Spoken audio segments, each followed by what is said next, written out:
الحمد لله نور السماوات والأرض يهدي الله لنوره من يشاء نشهد أنه الله الذي لا إله إلا هو وحده لا شريك له خالق الأرض والسماء بل خالق كل شيء وبيده ملكوت كل شيء وإليه يرجع كل شيء جل جلاله وتعالى في علاه ونسأله بقدرته على كل شيء وعلمه بكل شيء وسلطانه على كل شيء أن يغفر لنا كل شيء وأن يصلح لنا كل شيء وأن لا يسألنا على شيء وأن لا يعذبنا على شيء ونشهد أن عبده المصطفى محمد رسوله الذي اختاره وختم به النبيين وجعله في الخلق سيد كل شيء والمقدم فيهم على كل شيء صلى الله وسلم وبارك وكرم عليه وعلى آله وصحبه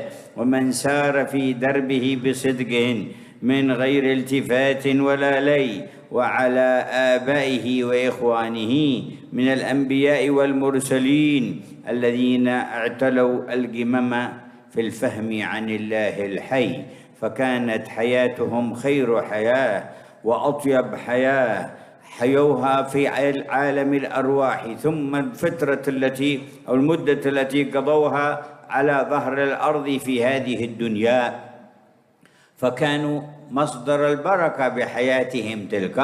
يقول سيدنا عيسى بن مريم عليه السلام لما خاطبوا أمه كيف ولدت وأنت غير متزوجة وأنت من بيت طاهر ونقي يا أخت هارون ما كان أبوك امرأ سوء وما كانت أمك بغية فأشارت إليه قالوا كيف نكلم من كان في المهد صبيا فخطب خطبة قال إني عبد الله آتاني الكتاب وجعلني نبيا وجعلني مباركا أينما كنت وأوصاني بالصلاة والزكاة ما دمت حيا وبرا بوالدتي ولم يجعلني جبارا شقيا والسلام علي يوم ولدت ويوم أموت ويوم أبعث حيا ذلك عيسى بن مريم قول الحق الذي فيه يمترون.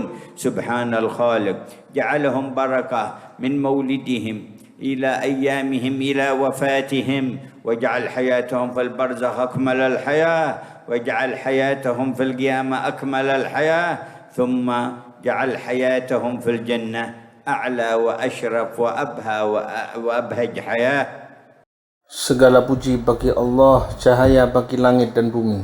Hanyalah Allah yang dapat memberikan cahaya kepada siapapun yang Ia kehendaki. Kami bersaksi bahwasanya tiada Tuhan kecuali Allah. Dialah yang Maha Tunggal, tiada sekutu baginya, pencipta langit dan bumi, bahkan pencipta segala sesuatu.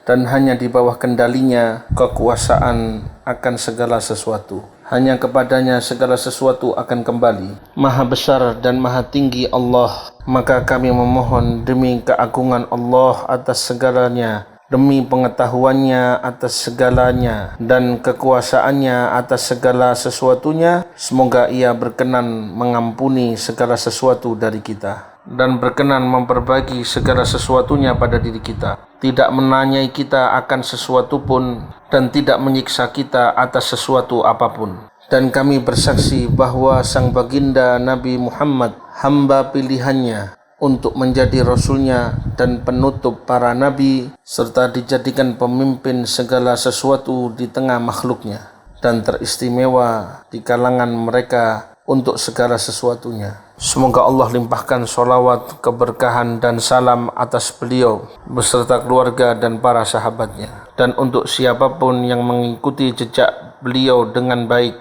dan teguh, tiada berpaling tanpa menoleh. Juga semoga terlimpahkan kepada para pendahulunya dari kalangan para nabi dan rasul yang telah mencapai derajat tertinggi di dalam ma'rifah kepada Allah, yang mana kehidupan mereka adalah terbaik dan terindah dalam alam arwahnya, terindah, dan saat mereka habiskan masa hidup yang singkat di dunia ini menjadi contoh dan keberkahan dalam kehidupan mereka. Dan bagaimana jawaban Nabi Isa alaihissalam saat diisyaratkan oleh ibunya untuk menjawab pertanyaan Bani Israel yang mengatakan kepada Sayyidatuna Maryam, bagaimana engkau dapat melahirkan sedangkan engkau tidak menikah? Engkau berasal dari keluarga yang suci dan lingkungan yang suci. Wahai saudara Harun, kami tidak pernah mengenal ayahmu sebagai orang yang jelek perangainya, dan ibumu bukanlah seorang pelacur. Dan mereka berkata, bagaimana kami dapat mengajak bicara anak yang masih bayi? Lalu Nabi Isa menjawabnya dengan sebuah khutbah, sesungguhnya aku adalah hamba Allah.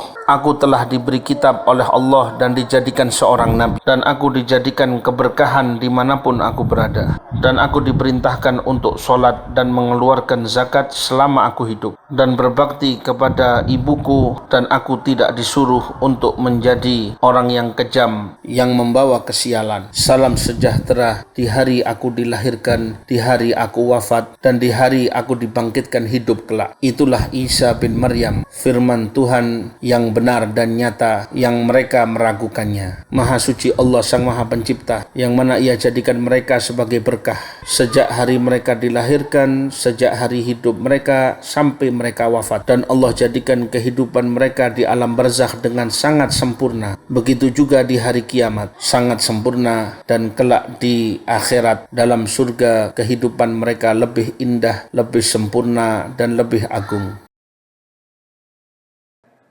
وقال الله عن أتباعهم ومن سار في سبيلهم من عمل صالحا من ذكر أو أنثى فلنحيينه حياة طيبة ولنجزينهم أجرهم بأحسن ما كانوا يعملون.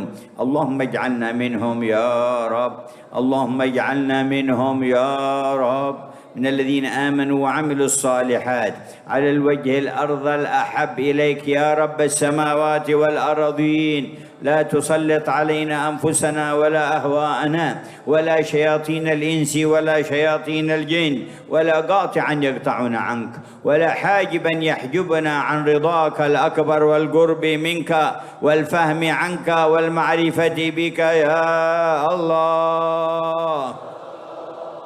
يا مقلب القلوب الأبصار ثبت قلوبنا على دينك، فإن هذه القلوب تتقلب بيد مقلب حكيم خبير، ومن يؤمن بالله يهدي قلبه إن الله بكل شيء عليم جل جلاله وتعالى في علاه.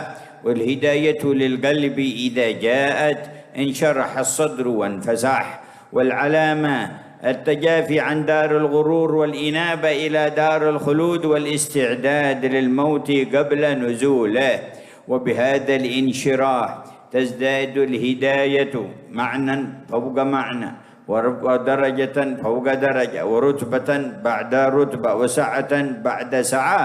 يقول الله تبارك وتعالى والذين جاهدوا فينا لنهدينهم سبلنا وإن الله لمع المحسنين جل جلاله وتعالى في علاه. وهكذا جاتي إشراق هذا النور في هذه القلوب وهدايتها، فغاية ما يمكن أن يهتدي إليه قلبون حقائق الإيمان بالحق جل جلاله، وتنزيهه وتقديسه وتوحيده وتسبيحه، واتباع نبيه محمد عليه الصلاة والسلام، ومعرفة القدر لمن لهم عنده القدر من أنبيائه وملائكته ورسله الذين جعل الإيمان بهم أركانا للإيمان به جل جلاله. ولا يصح أن يكون المؤمن مؤمنا بالله حتى يؤمن بملائكته وكتبه ورسله ويؤمن باليوم الآخر الذي بالإيمان به القضاء على زخارف الدنيا وعلى لعب الدنيا وعلى خداع الدنيا وما فيها، المؤمن بها. لأن الذي لا يؤمن بيوم الحساب هو الذي يركبه هواه وهو الذي يثر الشهوات الدنية. Dan Allah ceritakan dalam firman-Nya tentang para pengikut mereka dan siapapun yang mengikuti jejak mereka. Barang siapa yang beramal soleh, baik dia laki-laki atau perempuan, sedangkan dia dalam keadaan beriman, maka pasti kami jadikan kehidupannya dalam keadaan yang sangat indah. dan pasti kami beri mereka ganjaran terbaik sebagai hasil perbuatan mereka. Ya Allah, jadikanlah kami dari golongan mereka. Ya Rabbi, jadikanlah kami dalam golongan mereka, yaitu dari golongan orang-orang yang beriman dan beramal saleh dengan amalan yang paling Engkau ridhoi dan yang paling Engkau cintai, wahai Tuhan pemilik langit dan bumi. Janganlah Engkau jadikan kami dikuasai oleh hawa nafsu kami, apalagi setan-setan jin dan manusia, juga bukan hal-hal yang dapat memutus hubungan kami denganmu, serta bukan hal yang menghijab kami dari dekat ke hadiratmu dan mendapatkan ridhomu, menggapai faham akan hadiratmu dan ma'rifah kepadamu. Ya Allah, wahai Zat yang maha membolak-balikkan hati, teguhkan hati kami dalam agamamu. Sesungguhnya hati manusia selalu berbolak-balik di tangan kekuasaan Tuhan yang maha bijaksana lagi maha mengetahui. Siapa yang beriman kepada Allah, niscaya ia diberi petunjuk dalam hati. Sesungguhnya Allah maha mengetahui atas segala sesuatu. Dan bila hidayah telah datang ke dalam sebuah hati, maka hati itu akan menjadi tenang dan lega. Dan ciri-cirinya adalah ia menjauhi duniawi dan selalu ingat akan tempat yang kekal dan abadi, serta persiapan bekal untuk kematian sebelum tiba saatnya. Maka hati yang lega ini akan semakin bertambah hidayahnya dan maknanya, bertambah derajatnya di atas satu derajat lainnya, dan menjadi semakin luas dan luas. Dalam firman Allah, dan siapapun yang berjuang di jalan menuju kami, pasti kami tunjukkan kepada mereka jalan-jalan menuju kami. Dan sesungguhnya Allah pasti bersama orang-orang yang berbuat kebaikan. Demikianlah jika hati telah mendapatkan cahaya hidayah dari Allah, sehingga hati yang telah mendapatkan hidayah ini akan tersingkap padanya hakikat iman, hingga hati ini mensucikan nama Allah, mengagungkannya dan mengesahkannya, dan selalu mengikuti jejak sang Nabi Muhammad SAW, dan benar-benar mengenal derajat orang-orang yang memiliki tingkatan pangkat di sisinya, yaitu dari kalangan para nabi dan rasul, yang mana mengimani mereka merupakan salah satu bagian daripada tiang keimanan. Sebab tidak sah keimanan seseorang kepada Allah kecuali ia juga harus mengimani para malaikat dan kitab-kitab sucinya serta rasul-rasulnya, dan mengimani hari akhir, yang hasil mengimaninya akan menghapuskan kecintaan pada kemewahan dunia dan segala permainannya, dan menghentikan semua tipuan dunia seisinya. Sebab orang yang tidak percaya akan hari perhitungan dan pembalasan, hatinya dikuasai oleh hawa nafsu, dan ia lebih memperjuangkan dan mementingkan kesenangannya saja. Qala Allah Ta'ala li-Nabi Daud, wa la tattabi'il hawa fayudillaka an sabilillah innal ladzina yudilluna an sabilillah lahum 'adzabun syadidun bima nasu yawmal hisab lam yu'minu bih ولم يستعدوا له أما من آمن باليوم الآخر فلا يضل عن سواء السبيل ولا يخرج بالهوى إلى مهواه يهوي إليها لمكان إيمانه باليوم الآخر. وما سبب كفر الكافر إلا عدم معرفته بالحقيقة عن الله واليوم الآخر، وما سبب عصيان العاصين إلا غفلتهم عن ذلك اليوم الآخر، وما سبب اشتغال الناس أيضا بالعيوب والمعايب وإقرارهم أنفسهم على القواطع عن الله إلا غفلتهم عن حقيقة اليوم الآخر، والرجوع إلى العزيز الفاطر جل جلاله وتعالى في علاه. اللهم ما رزقت القلوب المؤمنة من الإيمان بك وملائكتك وكتبك ورسلك واليوم الآخر والقدر خير وشر فارزق قلوبنا أوفى ذلك وأصفى وأكمله وأتمه وأرقى، وزدنا إيمانا في كل لمحة ونفس يا الله يا الله. هذا أعلى ما يتحصل عليه في هذه الحياة، والناس يعيشون بهذه القلوب، وهم الذين مهما كان لهم من شؤون المعاش ومهما كان لهم من ظواهر الماديات ما كان لا يجدون كمال صفاء ولا نقاء ولا طمأنينة إلا بهذا النور. إلا بهذه الصلة بالعزيز الغفور، إلا بالرابطة بمحمد بدر البدور صلى الله عليه وعلى آله وصحبه وسلم، والله يوسع آفاقها ويوصلها إلى قلوب كثير من عباده، إنسا وجنا في شرق الأرض ومغاربها. يا مقلب القلوب والأبصار ثبت قلوبنا على دينك واهدي قلوبا كثيرة في شرق الأرض وغربها. يا هادي يا عالم الخافي والبادي، يا من إليه المرجع في يوم التنادي، يا الله. Allah firmankan kepada Nabi Dawud, janganlah sekali-kali engkau mengikuti hawa nafsumu, niscaya ia akan menyesatkanmu dari jalan Allah. Sesungguhnya orang-orang yang telah sesat dari jalan Allah, bagi mereka siksaan yang sangat pedih, dikarenakan mereka telah melalaikan Allah untuk menghadapi di hari perhitungan. Mereka tidak percaya hari itu dan tidak memiliki persiapan menghadapinya. Tapi orang yang mengimani hari akhir, ia tidak akan sesat dari jalan Allah. Ia tidak keluar jalur karena rayuan hawa nafsunya yang akan mengantarkan dia pada keterpurukan setelah ia beriman. Tidaklah seorang itu menjadi kafir melainkan lantaran ia tidak mengenal hakikat iman kepada Allah dan hari akhir. Tidaklah dilakukan kemaksiatan melainkan karena kelalaiannya akan hari akhir. Dan tidaklah manusia lebih sibuk membahas aib orang lain, sibuk dengan kejelekan-kejelekan yang ada yang dapat memutus hubungan mereka dengan Allah, melainkan karena mereka melalaikan akan hakikat keimanan pada hari akhir.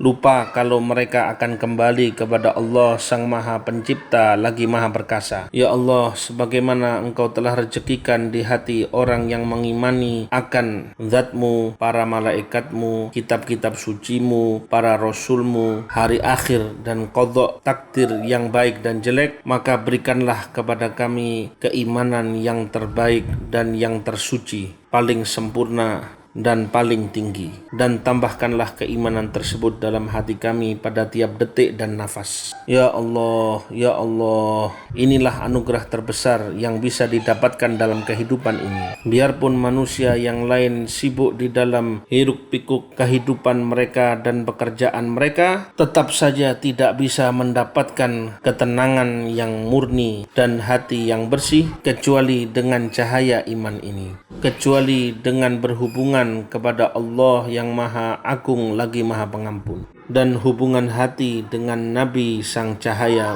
Sayyidina Muhammad Sallallahu Alaihi Wasallam. Semoga Allah memperluas cawangan keimanan ini dalam hati kita dan menyebarkannya di hati para hambanya, baik untuk jin dan manusia. Wahai Engkau yang Maha membolak-balikkan hati dan pandangan, teguhkanlah hati kami di dalam agamamu dan berilah petunjuk kepada kebanyakan hati umat manusia baik di barat dan di timur. Wahai Engkau yang Maha memberi petunjuk, wahai yang Maha mengetahui zahir dan batin, wahai Zat pemegang kendali di hari pembalasan dan semua kembali kepadanya. Ya Allah, Ya Allah, وحق لكم أن تنادوه وأن تدعوه وأن تطلبوه وأن تستغيثوه وأن تسألوه وأن ترجوه وأن تستهدوه وأن تستزيدوه. لا إله إلا هو فتوجهوا إليه متذللين بين يديه. إلهنا بفضلك دعوتنا فأحضرتنا مجمع التوجه إليك والتذلل بين يديك، فلا تحرمنا خير ما عندك لشر ما عندنا، وأحلى ما تسقيه قلوب الموفقين اسقيه قلوبنا، اسقه قلوبنا، اسقه قلوبنا. يا الله، يا الله، يا الله، يا غوثا، يا ربا، يا من له الأمر كله وإليه يرجع الأمر كله، يا حي يا قيوم، يا الله.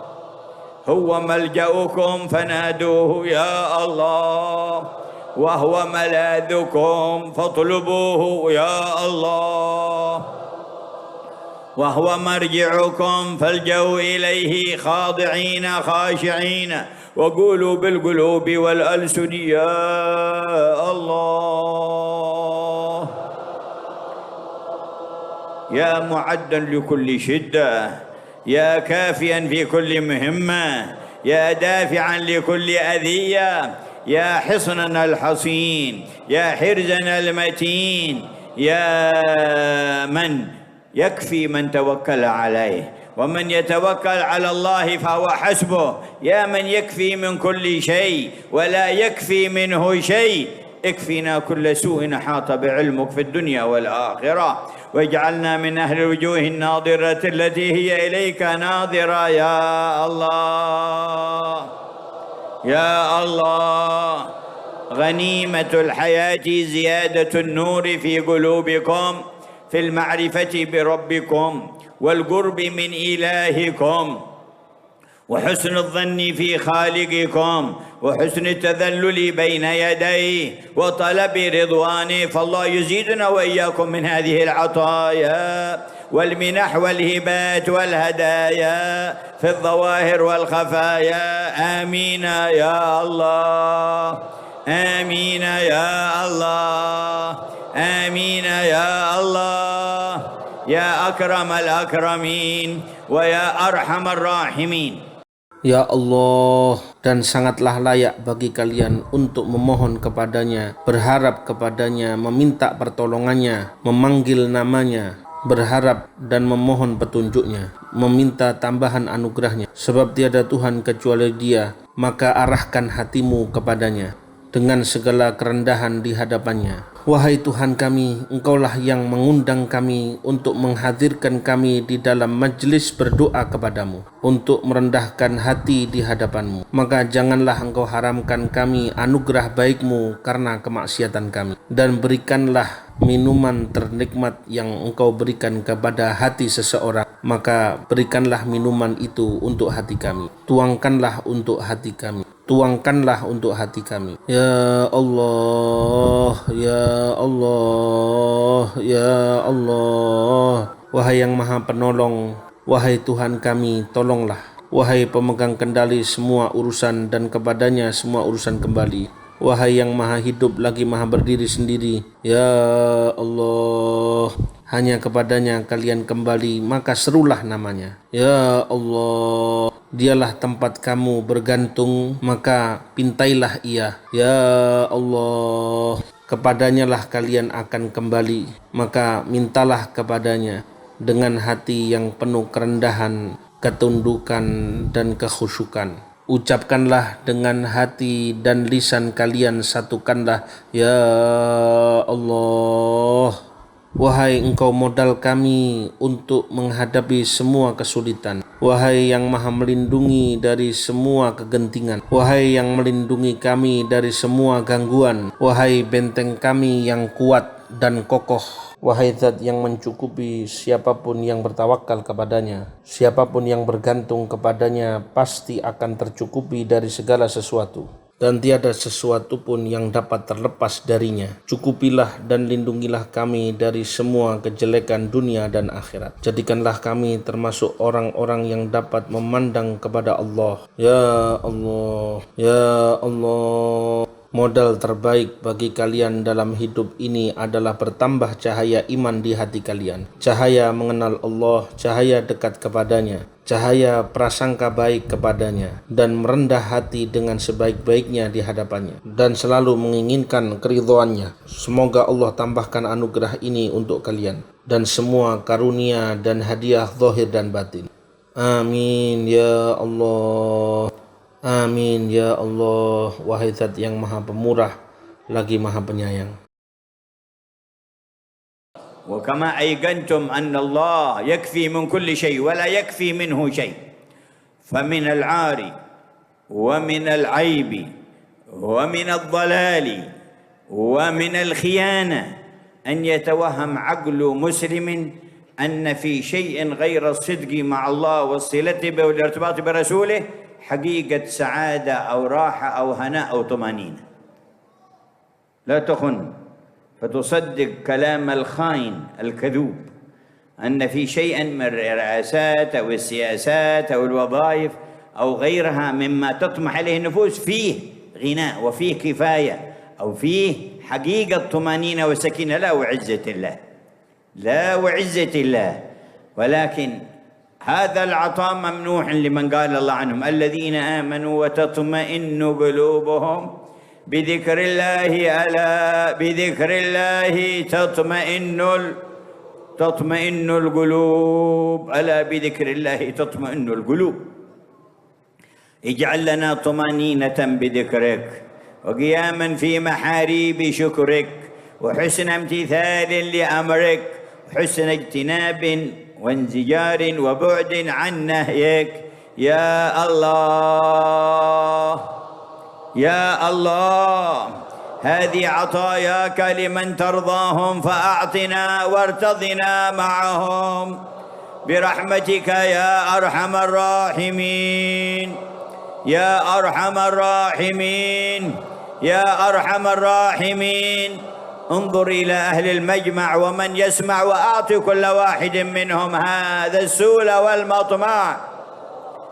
يا حي يا قيوم يا أكرم الأكرمين يا أرحم الراحمين يا الله، واجعل لهم من الهمم والعزائم ما يستقيمون به على المنهاج ويغنمون به خير كل ليلة في أعمارهم وخير كل يوم في أعمارهم، حتى تكون خير الساعات لكل واحد منهم ساعة أن يلقاك وأنت راض عنه يا الله، يحب لقاءك وأنت تحب لقاء يا الله.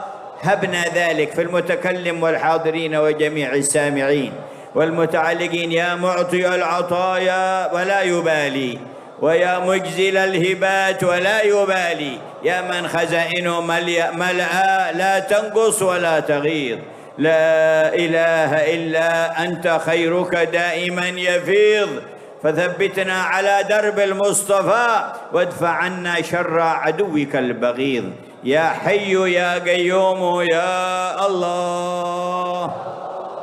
Dan sebagaimana kalian yakini bahwa Allah dapat mencukupi segala sesuatu dan segala sesuatu tidak dapat terlepas darinya, maka termasuk perkara yang tabu, aib dan pengkhianatan, bahkan pemikiran yang salah. Bila seseorang dapat merasakan kebahagiaan, kenikmatan dan ketenangan di luar dari jalur hubungan kepada Allah dengan penuh kesungguhan dan terikat hati kepada Sang Nabi Sallallahu Alaihi Wasallam. Jangan sampai engkau khianat dengan engkau mempercayai ucapan sang pendusta yang mengatakan bahwa di dalam kepemimpinan, kekuasaan dan politik serta segala sesuatu yang disukai oleh syahwat kita, disitulah terdapat hakikat kekayaan, kepuasan, ketenangan dan kenikmatan. Sungguh demi Allah tidak, tetapi kebahagiaan dan ketenangan itu hanya dianugerahkan pada orang yang beriman dan hatinya tenang dengan menyebut nama Allah. Ketahuilah bahwa hanya dengan menyebut nama Allah hati manusia akan menjadi tenang. Hanya dengan berzikir kepada Allah hati menjadi tenang. Jadikanlah hati kami tenang menyebut namamu dan berdiri tegak ibadah untuk mengungkap syukur kepadamu dan menjalankan perintahmu dengan sebaik-baiknya dan dapat menghindari laranganmu dengan sebaik-baiknya. Ya Allah, ya Allah, inilah anugerahmu untuk yang engkau ridhoi.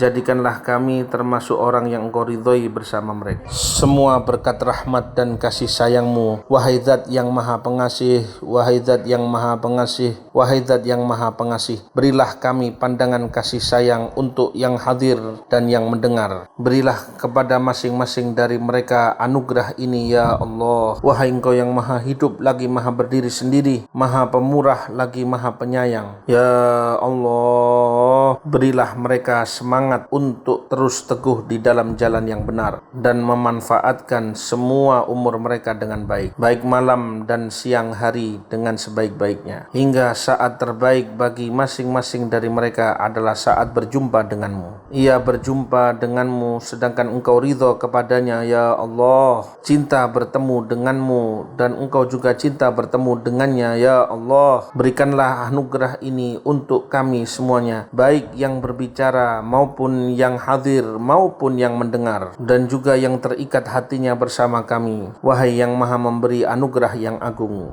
tanpa peduli akan anugerah. Wahai pemberi anugerah yang besar tanpa mempedulikan betapa besarnya. Wahai zat yang gudang anugerahnya banyak tanpa berkurang. Tiada Tuhan kecuali Engkau yang mana anugerahmu selalu mengalir, ya Allah. Teguhkanlah kami di dalam syariat Sang Mustafa. Hindarkanlah kami dari godaan makhluk yang paling Engkau benci. Wahai Engkau yang maha hidup lagi maha berdiri sendiri, ya Allah. اجعل خير أعمالنا خواتيمها وخير أعمارنا أواخرها وخير أيامنا يوم لقائك يا الله. نعم الإله الكريم. ادعوه لكم ولمن في بيوتكم وللمؤمنين والمؤمنات ولهذه الأمة. يا كاشف الغمم اكشف الغمة، يا دافع النقم ادفع النقمة، يا حي يا قيوم عجل لنا منك بالرحمة وأتمم علينا النعمة يا خير منعم يا الله يا الله يا الله. ما أحضرتنا إلا بتوفيقك وبمنك وبإحسانك وبإفضالك وبنوالك وبالجود منك يا ربنا يا ربنا يا ربنا يا ربنا يا ربنا. فأتمم النعمة علينا بقبولنا التام وبلوغنا المرام وفوق المرام وكمال حسن الختام والاجتماع في دار السلام وفي ساحة النظر إلى وجهك الكريم وعلى حوض نبيك خير الأنام وتحت لواء الحمد الذي يحمله عليه الصلاة والسلام. آمين يا الله آمين يا الله آمين يا الله. واجعل اللهم لنا خيرات في ليالينا وأيامنا وأشهرنا وأعوامنا.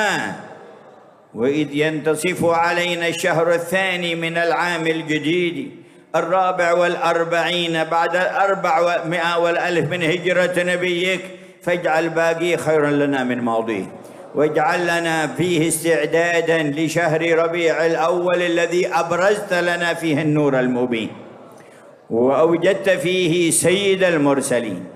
Jadikanlah amalan terbaik kami adalah amalan penutupnya. Saat terbaik dalam umur kami adalah di akhirnya. Dan jadikanlah hari terbaik kami adalah hari kami berjumpa denganmu. Ya Allah, Maha Indah Tuhan yang Maha Pemurah. Berdoalah kepadanya untuk diri kalian dan keluarga kalian yang ada di dalam rumah, serta untuk kaum mukminin dan mukminat dan untuk umat ini. Wahai yang maha mengangkat kesulitan, angkatlah kesulitan ini. Wahai yang dapat menangkal siksa, tangkallah hukuman ini. Wahai yang maha hidup lagi maha berdiri sendiri, segerakanlah rahmatmu untuk kami dan sempurnakanlah nikmatmu untuk kami. Wahai zat terbaik pemberi nikmat, ya Allah, ya Allah, ya Allah, tidaklah engkau hadirkan kami di tempat ini kecuali karena taufikmu, anugerahmu, karena kebaikanmu, karena karuniamu, karena pemberianmu dan berkat anugerahmu. Wahai Tuhan kami, wahai Tuhan kami, wahai Tuhan kami, wahai Tuhan kami, sempurnakanlah kenikmatan ini dengan engkau terima semua amalan kami secara sempurna. Sampaikan semua hajat kami dan di atas semuanya, dan husnul khatimah yang sempurna untuk kami, dan kumpulkanlah kami di dalam surgamu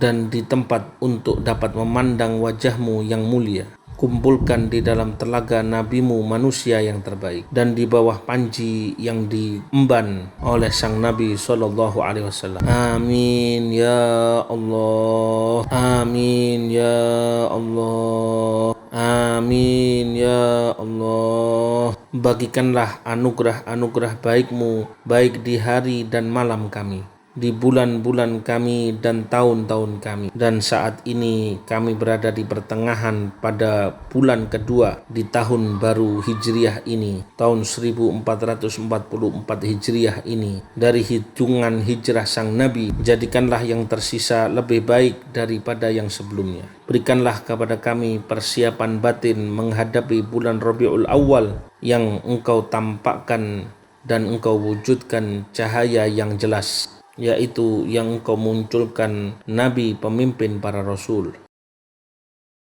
الذي قلت له ووجدك ضالا فهدى ووجدك عائلا ألم يجدك يتيما فآوى جل جلاله وقلت له لعمرك إنهم لفي سكرتهم يعمهون فابتدأ تخصيص يمينك وقسمك في كتابك بمدة أولها ولادة نبيك وآخرها انتقاله إلى الرفيق الأعلى وقلت لعمرك أي لعمرك قسمي أقسم بعمرك وهو مدة حياتك في الدنيا فتميز هذا الوقت من وقت ميلاده إلى وقت وفاته عن كل ما قبله وعن كل ما بعده. هذا العمر المقسوم به من حضرة الرحمن الرحيم جل جلاله.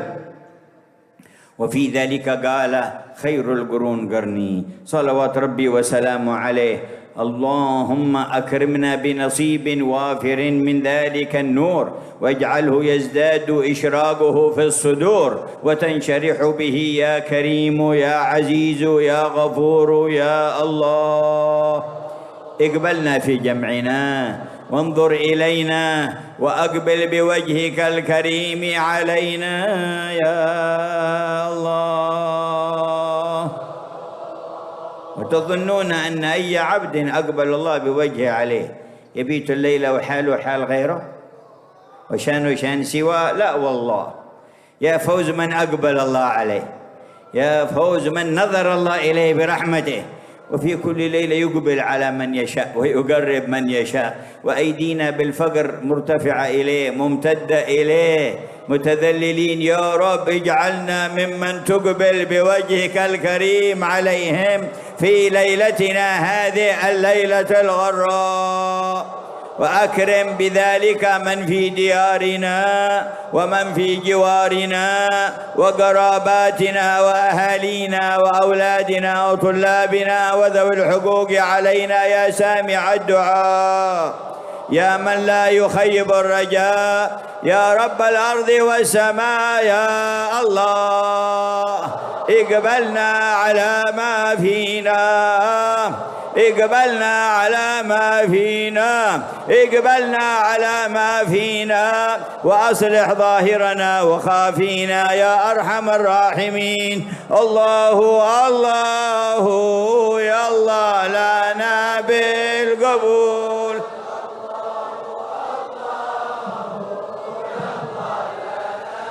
Nabi yang telah engkau firmankan kepadanya, dialah Allah yang mendapatimu tidak tahu, lalu ia memberimu petunjuk. Dialah yang mendapatimu fakir, lalu ia memperkayaimu. Bukankah ia mendapatimu dalam keadaan yatim, lalu ia memberimu tempat? Dan engkau firmankan tentangnya, demi umurmu, sesungguhnya mereka dalam kemabokan mereka tanpa kesadaran. Di awal engkau telah memulai ya Allah dengan mengkhususkan permulaan kelahiran sang Nabi, lalu engkau akhiri dengan sumpah semua masa umur sang Nabi di dunia ini hingga perpindahannya ke hadiratmu. Dalam arti sejak ada wujudmu di muka bumi hingga wafatmu ke hadirat, tidak ada waktu yang lebih istimewa dan lebih indah selain daripada waktu ini bila dibanding sebelumnya maupun sesudahnya. Mengenai hal ini, beliau SAW bersabda, masa terbaik adalah masa di mana aku ada. Ya Allah, berikanlah kami bagian terbanyak daripada cahaya tersebut. tersebut. Jadikanlah cahaya itu semakin terpancar dalam hati-hati kami. Berikanlah kelapangan hati kami berkatnya, ya Allah.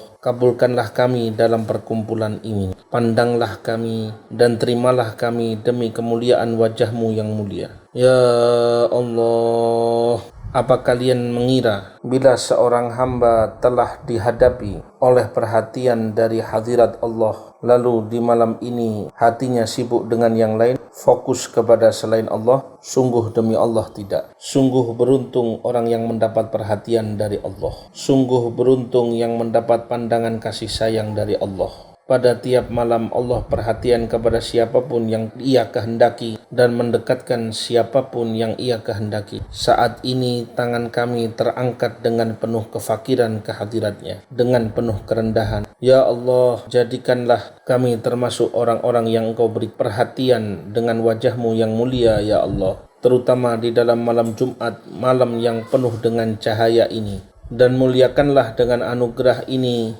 orang-orang yang ada di dalam rumah kami maupun di sebelah kami, kerabat kami, keluarga kami, para sahabat kami, dan murid-murid kami. Wahai Engkau yang maha mendengarkan doa, yang tidak akan menyia-nyiakan pengharapan. Wahai Tuhan pemilik langit dan bumi, ya Allah, terimalah kami apa adanya, ya Allah. Terimalah kami apa adanya dan seadanya, ya Allah. Perbaiki urusan zahir dan batin kami, ya Allah. Ya Allah, kabulkanlah semua yang ada.